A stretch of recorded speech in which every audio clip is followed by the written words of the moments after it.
வணக்கம். மதிமுகம் செய்திகள். இன்றைய முக்கிய நிகழ்வுகளை பார்ப்பதற்கு முன்பாக தலைப்பு செய்திகளை பார்க்கலாம். தமிழ்நாடு வாழ்க, தமிழ்நாடு வாழ்க வீடியோ வெளியிட்டு வாழ்த்து தெரிவித்த முதலமைச்சர் மு.க.ஸ்டாலின். தமிழ்நாடு வாழ்க, தமிழ்நாடு வாழ்க, தமிழ்நாடு வாழ்க. காவிரி நீர்பிடிப்பு பகுதிகளில் கனமழை, ஒகேனக்கலில் தொடரும் வெள்ளப்பெருக்கு.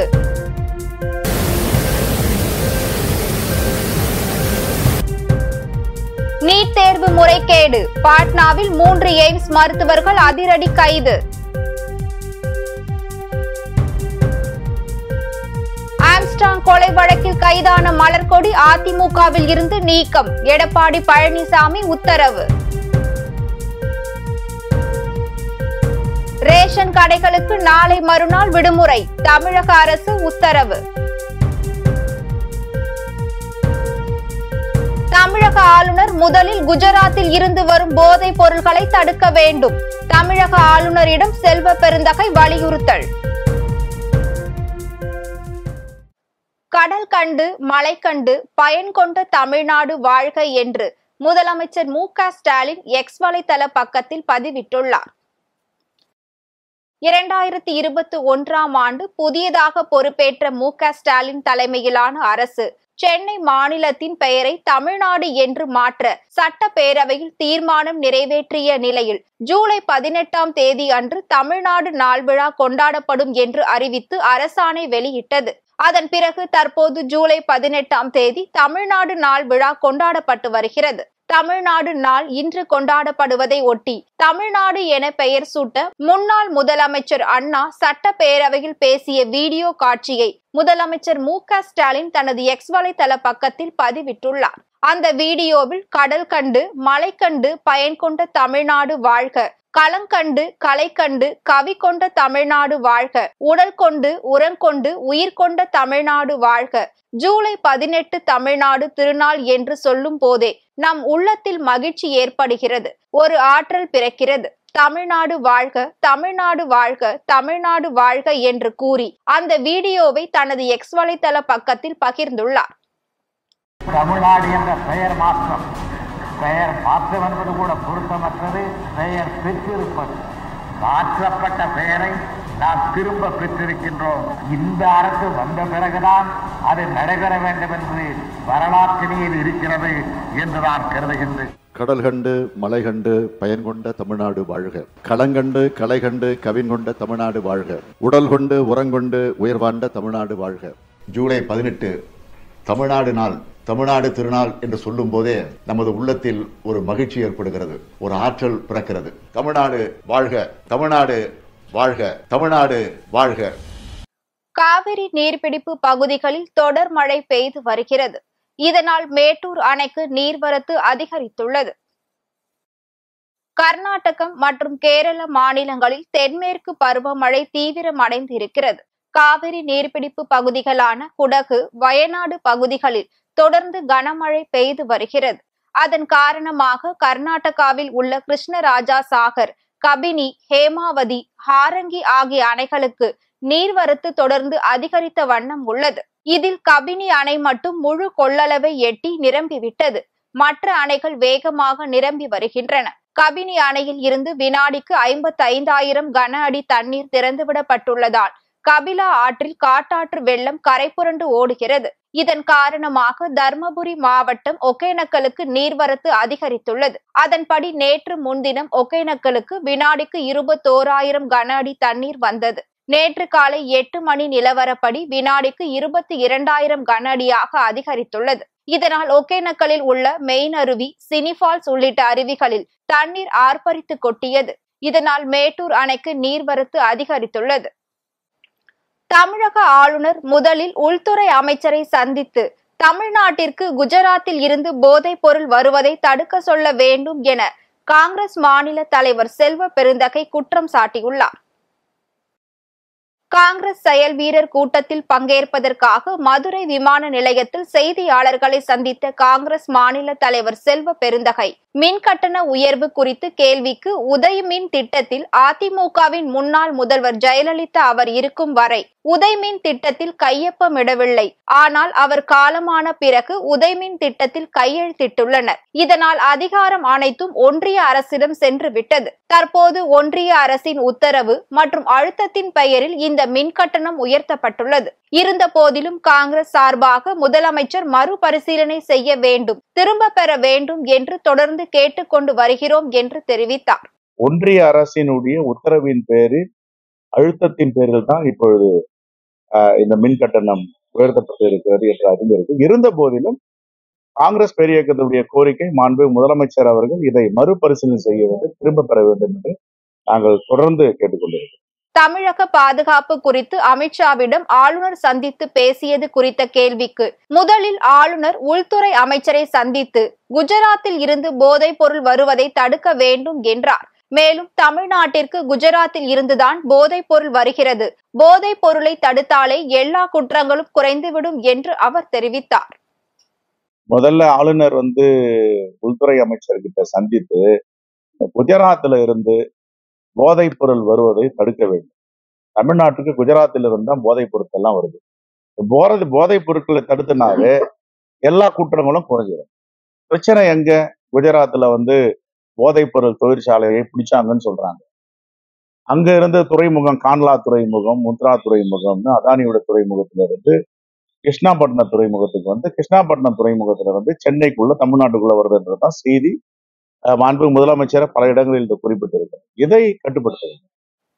அதிமுக நிர்வாகி மலர்கொடியை பதவியில் இருந்து நீக்கம் செய்து பொதுச் செயலாளர் எடப்பாடி பழனிசாமி உத்தரவிட்டுள்ளார்.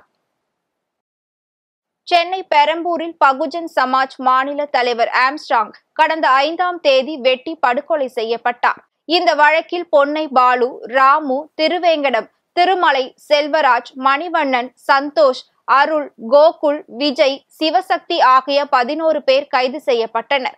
அது தொடர்பாக அவர் வெளியிட்டுள்ள அறிக்கையில் கட்சியின் கொள்கை, குறிக்கோள்களுக்கும் கோட்பாடுகளுக்கும் முரணான வகையில் செயல்பட்டதாலும் கட்சியின் சட்ட திட்டங்களுக்கு மாறுபட்டு கழகத்தின் ஒழுங்குமுறை குலையும் வகையில் நடந்து கொண்டதாகவும் கட்சியின் கண்ணியத்திற்கு மாசு ஏற்படும் வகையில் கழக கட்டுப்பாட்டை மீறி கழகத்திற்கு களங்கமும் அவப்பெயரும் உண்டாக்கும் விதத்தில் செயல்பட்ட காரணத்தினாலும் தென் சென்னை வடக்கு மாவட்டத்தை சேர்ந்த மலர்கொடி சேகர் இன்று முதல் கழகத்தின் அடிப்படை உறுப்பினர் பொறுப்பு உட்பட அனைத்து பொறுப்புகளில் இருந்தும் நீக்கி வைக்கப்படுகிறார். கழக உடன்பிறப்புகள் யாரும் இவருடன் எவ்வித தொடர்பும் வைத்துக் கொள்ளக் கூடாது என கேட்டுக்கொள்கிறேன் என்று குறிப்பிட்டுள்ளார்.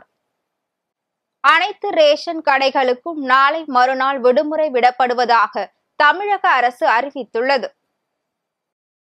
தமிழகத்தில் உள்ள அனைத்து ரேஷன் கடைகளுக்கும் நாளை மறுநாள் விடுமுறை விடப்படுவதாக தமிழக அரசு அறிவித்துள்ளது. மகளிர் உரிமை தொகை திட்ட பணிகளுக்காக ரேஷன் கடை பணியாளர்கள் வேலை செய்த நிலையில் அதற்கு ஈடாக விடுமுறை விடப்படுவதாக உணவு பொருள் வழங்கல் நுகர்வோர் பாதுகாப்பு துறை தெரிவித்துள்ளது. 2 நாள் பணி காலத்தை ஈடு செய்யும் வகையில் கடந்த ஜூன் 15ஆம் தேதி ஒரு நாள் விடுப்பு வழங்கப்பட்ட நிலையில் இந்த மாதம் நாளை மறுநாள் விடுமுறை விட தமிழக அரசு உத்தரவிட்டுள்ளது. பாட்னாவில் உள்ள எய்ம்ஸ் மருத்துவமனையை சேர்ந்த 3 மருத்துவர்களை சிபிஐ அதிரடியாக கைது செய்துள்ளது. இளநிலை மருத்துவம், பல் மருத்துவம், ஆயுஷ் மற்றும் அது தொடர்பான படிப்புகளுக்கான நுழைவுத் தேர்வு கடந்த மே மாதம் 8ஆம் தேதி நடைபெற்றது. 24 லட்சம் மாணவ மாணவிகள் எழுதிய இந்த தேர்வு முன் எப்போதும் இல்லாத வகையில் பெரும் எச்சரிக்கைகளை நாடு முழுவதும் எழுப்பியது. இந்த சூழலில் நீட் நுழைவுத் தேர்வு முறைகேடுகள் தொடர்பான வழக்குகளை உச்ச நீதிமன்றம் இன்று விசாரிக்க உள்ளது. நீட் முறைகேடுகள் வழக்குகள் இன்று விசாரணைக்கு வரும் நிலையில் வினாத்தாள் கசிவு தொடர்பாக பீகார் மாநிலம் பாட்னாவில் உள்ள எய்ம்ஸ் மருத்துவமனையை சேர்ந்த 3 மருத்துவர்களை சிபிஐ அதிரடியாக கைது செய்துள்ளது. அவர்களது செல்போன்கள் மற்றும் மடிக்கணினிகள் சிபிஐ அதிகாரிகளால் கைப்பற்றப்பட்டுள்ளன.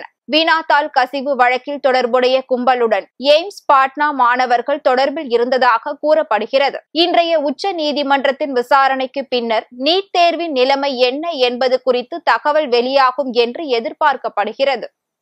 இந்திய மக்களுக்கு அல்வா கொடுப்பதாக இருக்கும் பட்ஜெட் அதற்கான முன்னோட்டத்தை நிர்மலா சீதாராமன் செய்திருக்கிறார் என்று மாணிக்கம் தாகூர் எம்பி பேட்டி அளித்துள்ளார். 100 நாள் வேலை திட்டம் தொடர்பாக திருப்பரங்குன்றம் ஒன்றிய அலுவலகத்தில் ஆலோசனை கூட்டம் நடைபெற்றது. இந்த கூட்டத்தை தொடர்ந்து செய்தியாளர்களை சந்தித்த எம்பி மாணிக்கம் தாகூர் கூறுகையில், திருப்பரங்குன்றம் பகுதிகளில் 100 நாள் வேலை திட்டத்தில் பணிகள் கொடுக்கவில்லை என்கின்ற குற்றச்சாட்டு வந்தது. அதன் தொடர்பாக இன்று ஆலோசனை கூட்டம் அதிகாரிகளுடன் நடைபெற்றது. கால்வாய் திட்டங்களை மத்திய அரசு தடை செய்துள்ளது. கால்வாய்களை தூர்வாருவது தாய்மார்களின் வேலையாக இருந்தது. அதை இந்த மத்திய அரசு தேர்தலுக்கு முன்பு நீக்கியுள்ளது. இதனால் 20,000 பேர் வேலை இழக்கும் சூழல் உருவாகியுள்ளது. இது தொடர்பாக மத்திய ஊரகத்துறை அமைச்சரை சந்தித்து 100 நாள் வேலை திட்டத்தை முடக்குகின்ற பணியை முறியடிப்பதற்கு நிச்சயம் குரல் கொடுப்பேன். மத்திய அரசு பட்ஜெட் தாக்கல் குறித்த கேள்விக்கு, பட்ஜெட் இந்திய மக்களுக்கு அல்வா கொடுப்பதாக இருக்கும். அதற்கான முன்னோட்டத்தை நிர்மலா சீதாராமன் செய்திருக்கிறார் என்று, பணக்காரர்களுக்கான பட்ஜெட்டாகத்தான் இது இருக்கும், சாமானியர்களுக்கான பட்ஜெட்டாக இருக்குமா என்கிற ஏக்கம் இருக்கிறது என்று கூறினார். வேலைவாய்ப்பு திட்டத்தை முடக்குவதற்கான சதியை செய்திருக்கிறது. அதனுடைய விளைவாக 100 நாள் வேலைவாய்ப்பு திட்டம் மிகப்பெரிய அளவிலே தமிழகத்திலே பயனளிக்கின்றது. ஓடைகளும் வாய்க்கால்களுக்கும் தூரெடுக்கின்ற பணியை தாய்மார்கள் கிராம பகுதிகளில் செய்வது வழக்கம். அந்த பணியை இப்பொழுது மத்திய அரசு, மோடி அரசு தேர்தலுக்கு முன்னால் நடந்த அவர்களுடைய வரைவு திட்டத்திலிருந்து எடுத்திருக்கிறார்கள். இதை வன்மையாக கண்டிக்கிறேன். இது மிகவும் ஆபத்தான ஒரு விஷயம். தமிழக குறிப்பிட்ட விதத்திலே நம்முடைய திருப்பரங்குன்றத்திலே 20,246 பேர் ஆக்டிவ் ஒர்க்கர்ஸ் என்று சொல்கின்ற, தொடர்ந்து 100 நாள் வேலைவாய்ப்பு திட்டத்தை நம்பி இருக்கின்ற 20,000 பேருக்கு வேலை இழக்கின்ற ஒரு நிலையை உருவாக்கி இருக்கிறார்கள். இது மிகவும் கண்டிக்கத்தக்கது. இது மத்திய அரசு, மோடி அரசு 100 நாள் வேலைவாய்ப்பு திட்டத்தை முடக்குவதற்காக தொடர்ந்து சதி செய்து வருகிறது என்பது மிக தெளிவாக தெரிகிறது. 100 நாள் வேலைவாய்ப்பு, இதையே தமிழகம் முழுவதும் இதை போலவே அனைவரும் பாதிக்கப்பட்டிருக்கிறார்கள். பல பஞ்சாயத்துகளிலே இதே விருதுநகர் பகுதிகளிலும் சரி, அருப்புக்கோட்டை பகுதிகளிலும் சரி இதே குறையை கேட்க முடிகிறது. இது மத்திய அரசினுடைய கொள்கை முடிவால் வந்த பிரச்சனையாக இருக்கிறது.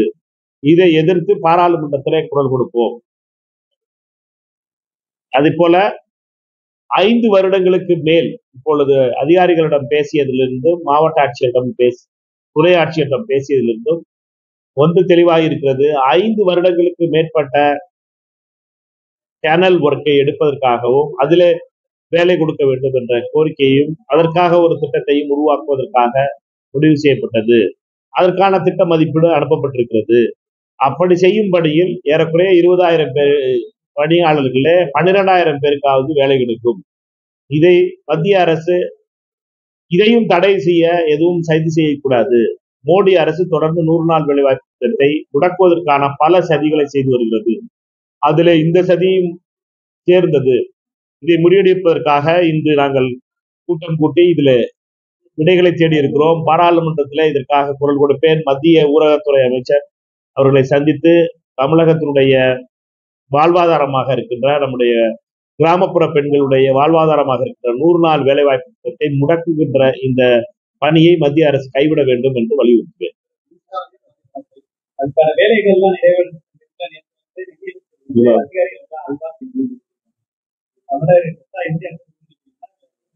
23ஆம் தேதி பட்ஜெட் வந்து தமிழக மக்களுக்கு அல்வா கொடுக்கிறதாக இருக்கும், இந்திய மக்களுக்கு அல்வா கொடுக்கிறதா இருக்கும். அதற்கான முன்னோட்டத்தை இன்று திருமதி நிர்மலா சீதாராமன் அவர்கள் செய்திருக்கிறார்கள். நம்ம அனைவருக்கும் தெரிந்ததுதான். தேர்தலுக்கு முன்னாலேயே இவர்களுடைய பட்ஜெட்டை பொறுத்த மட்டும் இது வெறும் கார்பரேட்டுகளுக்கான பட்ஜெட், பெரும் பணக்காரர்களுக்கான பட்ஜெட்டாக இருந்தது தேர்தலுக்கு முன்னாலும். இப்பொழுதும் இவர்களை பொறுத்த மட்டிலே இவர்கள் பெரும் பணக்காரர்களுக்கான பட்ஜெட் தான் கொடுக்க போகிறார்களே ஒழிய சாமானிய மக்களுக்கு, குறிப்பாக 100 நாள் வேலை செய்கின்ற தொடங்கி சாமானியர்களுக்கான எந்த திட்டமும் வருமா என்ற இயக்கம் இருக்கிறது. நம்மை பொறுத்த மட்டிலே வர வேண்டும் என்ற நம்பிக்கை இருக்கிறது.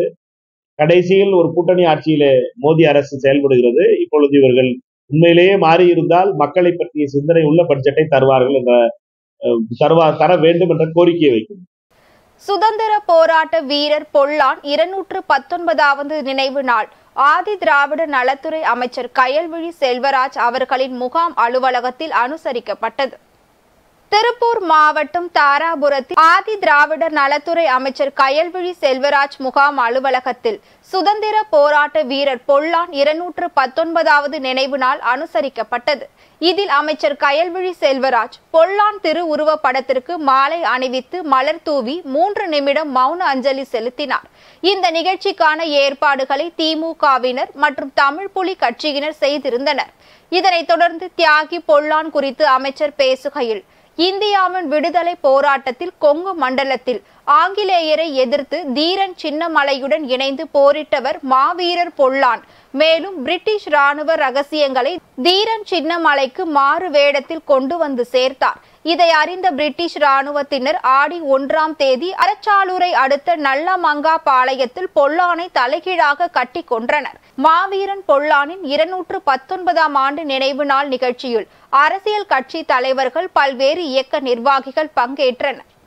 ஈரோட்டில் 15 புதிய பேருந்துகளை ஈரோடு அமைச்சர்கள் சிவசங்கர் மற்றும் முத்துசாமி ஆகியோர் கொடியசைத்து தொடங்கி வைத்தனர். ஈரோட்டில் இருந்து மைசூர், குமுளி, கம்பம், நாகர்கோவில் உள்ளிட்ட வழித்தடங்களில் செல்லும் 15 புதிய பேருந்துகளை ஈரோடு பேருந்து நிலையத்தில் இருந்து அமைச்சர்கள் தொடங்கி வைத்தனர். இதில் பல்வேறு நிர்வாகிகள் கலந்து கொண்டனர். நிகழ்ச்சிக்கு பின் சிவசங்கர் கூறியதாவது, அரசு போக்குவரத்து கழகம் சார்பில் இயக்கப்படும் பழைய பேருந்துகளை மாற்றி புதிய பேருந்துகளாக வாங்கி லோக்சபா தேர்தலுக்கு முன் 1000 பேருந்துகள் இயக்கப்பட்டன. இம்மாதம் 300 புதிய பேருந்துகள் இயக்கப்படுகிறது என்று தெரிவித்தார். மேலும் கோவை பகுதியில் தனியார் பேருந்துகள் அதிக வேகத்தில் இயக்கப்படுவதாகவும் இதனால் அதிக விபத்துகள் ஏற்படுவதாகவும் புகார்கள் வருகிறது.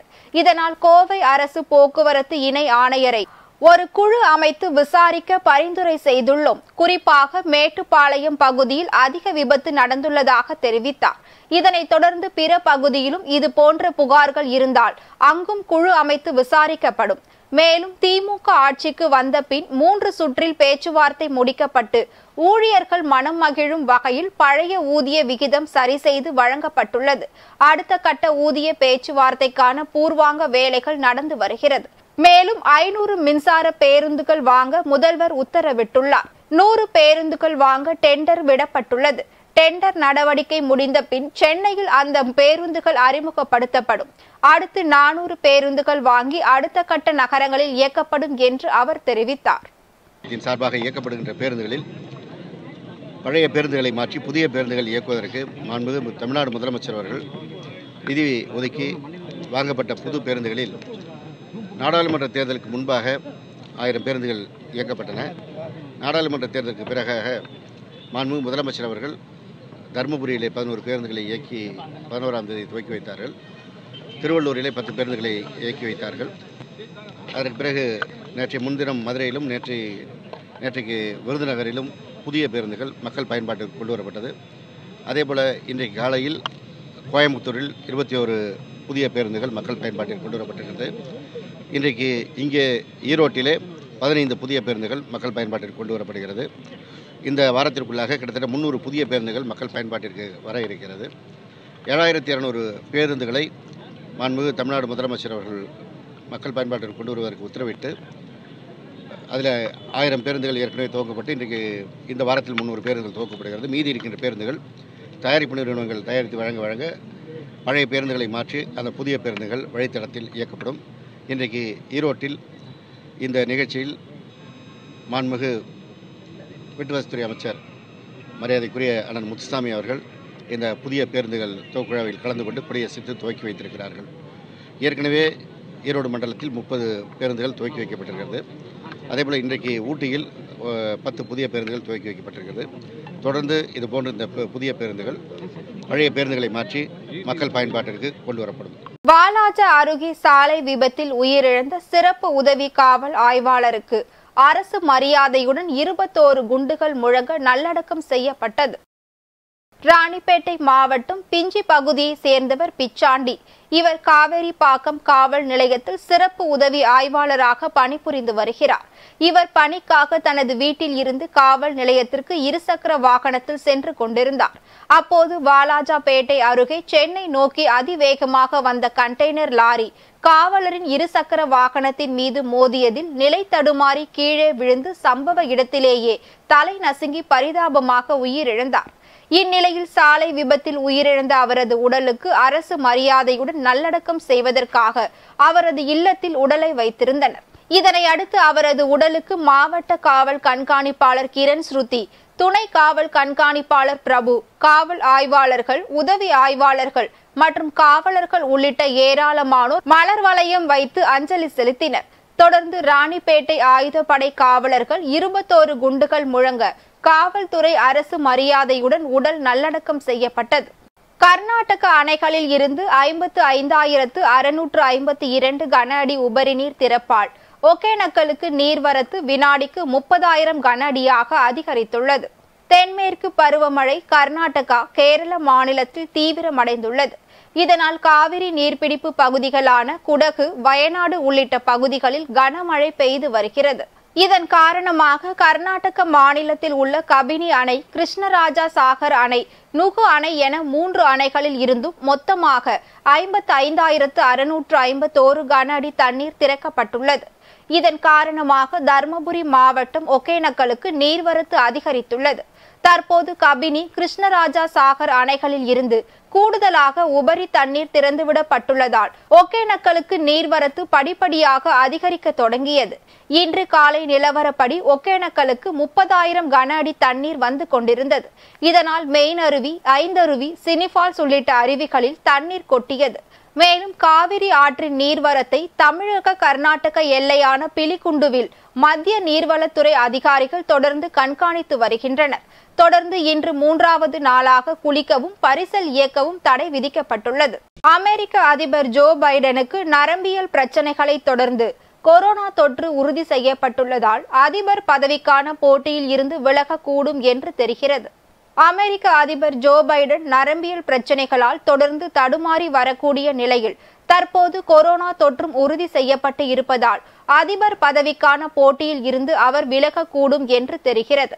மேலும் அமெரிக்க அதிபருக்கான தேர்தலுக்கு சில மாதங்களே உள்ள நிலையில் அதிபர் ஜோ பைடன், டொனால்ட் ட்ரம்ப் ஆகியோர் தீவிர பரப்புரை மேற்கொண்டு வருகின்றனர். இதனிடையே 81 வயதான அதிபர் ஜோ பைடன் நரம்பியல் பிரச்சனைகளால் பொது மேடைகளில் தொடர்ந்து தடுமாறி வருகிறார். குறிப்பாக நேரலை விவாதத்தின் போது ட்ரம்பின் கேள்விகளுக்கு பதில் சொல்ல முடியாமல் திணறியது கடும் விமர்சனங்களை எழுப்பியது. இதனைத் தொடர்ந்து பொது மேடைகளில் துணை அதிபர் கமலா ஹாரிஸை ட்ரம்ப் என்றும், உக்ரைன் அதிபர் ஜெலன்ஸ்கியை புதின் என்றும் குறிப்பிட்டதும் சர்ச்சையானது. இதனை அடுத்து அதிபர் தேர்தலில் போட்டியிடும் முடிவை ஜோ பைடன் மறுபரிசீலனை செய்ய வேண்டும் என்று அவரது ஜனநாயக கட்சி உறுப்பினர்களே வலியுறுத்தி வருகின்றனர். மேலும் உடல்நல பிரச்சனை அதிகரித்தால் அதிபர் தேர்தலில் இருந்து விலகுவதாக ஜோ பைடனும் சமீபத்தில் அறிவித்திருந்தார். இதனிடையே சமீபத்தில் எடுக்கப்பட்ட கருத்து கணிப்பில் 3/2 பங்கு ஜனநாயக கட்சியினர் அதிபர் போட்டியில் இருந்து ஜோ பைடன் விலகி மாற்று வேட்பாளரை தேர்ந்தெடுக்க கட்சியை அனுமதிக்க வேண்டும் என்று கூறியுள்ளனர். அமெரிக்க அதிபருக்கு தேவையான மனத்திறன் ஜோ பைடனுக்கு இருப்பதாக தெரியவில்லை என்றும் சுமார் 70% அமெரிக்கர்கள் கருத்து தெரிவித்துள்ளனர்.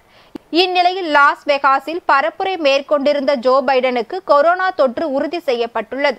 இதனால் அவரது பிரச்சார நிகழ்வுகள் ரத்து செய்யப்பட்டு இருப்பதாகவும் அவர் டெலாவரில் தனிமைப்படுத்திக் கொண்டு வழக்கமான அலுவல் பணிகளை மேற்கொள்வார் என்றும் அதிபர் மாளிகை அறிவித்துள்ளது. காசாவில் உடனடியாக போர் நிறுத்தம் செய்ய இந்தியா மீண்டும் ஐநா பாதுகாப்பு கவுன்சிலில் வலியுறுத்தியுள்ளது. கடந்த ஆண்டு அக்டோபர் 7ஆம் தேதி இஸ்ரேலுக்குள் புகுந்த ஹமாஸ் படையினர் திடீர் தாக்குதல் நடத்தியதில் 1200 பேர் கொல்லப்பட்டனர். 250க்கும் மேற்பட்டவர்கள் பணைய கைதிகளாக பிடித்து சென்றனர். மேலும் ஹமாஸ் அமைப்பை ஒழிக்கும் வரையும் பணைய கைதிகளை மீட்கும் வரையிலும் காசா மீதான தாக்குதலை நிறுத்தப்போவது இல்லை என்று இஸ்ரேல் அறிவித்துள்ளது. காசா மீது இஸ்ரேல் நடத்தி வரும் தாக்குதல்களில் 38,000 பேர் பலியாகியுள்ளனர். ஹமாஸின் சுரங்க பாதைகள், அதன் முன்னணி வீரர்கள் மற்றும் தலைவரை அழித்து அவர்கள் பிடியில் உள்ள 240க்கும் மேற்பட்ட பணைய கைதிகளை மீட்க இஸ்ரேல் திட்டமிட்டிருந்தது. ஆனால் 8 மாதங்கள் ஆன பின்னரும் இந்த இலக்கை எட்ட முடியாமல் இஸ்ரேல் திணறி வருகிறது.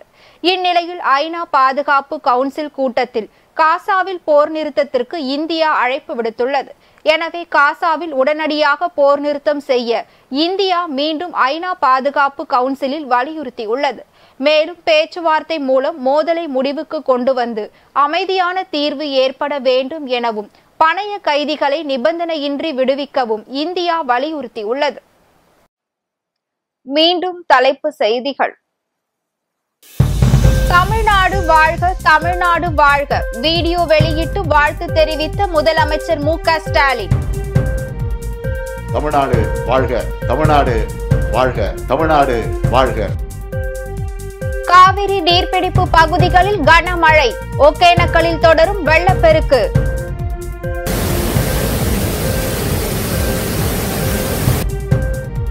நீட் தேர்வு முறைகேடு, பாட்னாவில் 3 எய்ம்ஸ் மருத்துவர்கள் அதிரடி கைது. ஆம்ஸ்ட்ராங் கொலை வழக்கில் கைதான மலர்கொடி அதிமுகவில் இருந்து நீக்கம், எடப்பாடி பழனிசாமி உத்தரவு. ரேஷன் கடைகளுக்கு நாளை மறுநாள் விடுமுறை, தமிழக அரசு உத்தரவு. தமிழக ஆளுநர் முதலில் குஜராத்தில் இருந்து வரும் போதைப் பொருட்களை தடுக்க வேண்டும், தமிழக ஆளுநரிடம் செல்வ பெருந்தகை வலியுறுத்தல். இத்துடன் செய்திகள் நிறைவடைந்தன. மீண்டும் செய்திகள் இரவு 8 மணிக்கு. மேலும் செய்திகளை தெரிந்து கொள்ள மதிமுகம் பிரைம் யூடியூப் தளத்தில் இணைந்திருங்கள்.